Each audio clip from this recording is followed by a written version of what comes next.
અને એટલા માટે દાન, હવે આ ત્યાગ અને દાન એ બંનેનો ફરક સમજો. ત્યાગ કરવામાં તમે સ્વતંત્ર છો,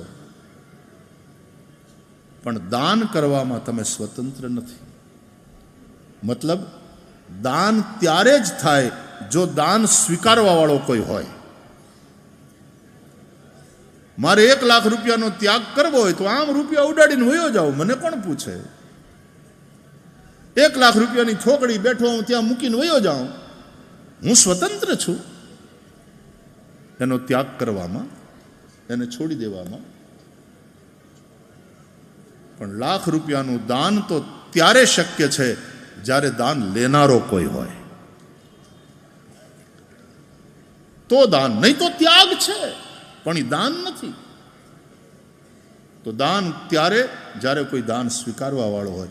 એટલા માટે હવે ધ્યાનથી સાંભળો, ધન तुम्हें धनी बनाता है, धन को छोड़ देना, त्याग देना, वो तुमको त्यागी बनाता है, लेकिन दान स्वीकार करने वाला ही तुमको दानी बनाता है. અને એટલા માટે દાન સ્વીકારનારાને આપણે પગે લાગીને દાન આપીએ છીએ કે તમે આ દાન સ્વીકારીને મને દાની કર્યો.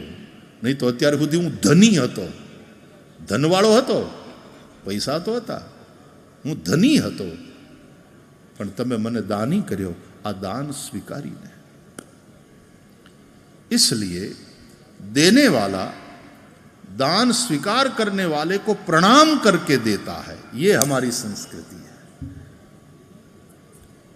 અહીંયા દેવા વાળો થેન્ક યુ કહે છે લેવા વાળાને.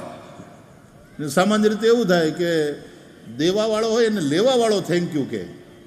ના, આ ભારતની સંસ્કૃતિ નથી. ભારતની સંસ્કૃતિ એ છે કે જેમાં દેવા વાળો દાન સ્વીકારવા વાળાને પગે લાગે કે આપે આ દાન સ્વીકારીને અમને ધન્ય કર્યા. નહીં તો અમે ધનથી ધની તો હતા પણ દાની તમે બનાવ્યા. ये भारत की विचारधारा है.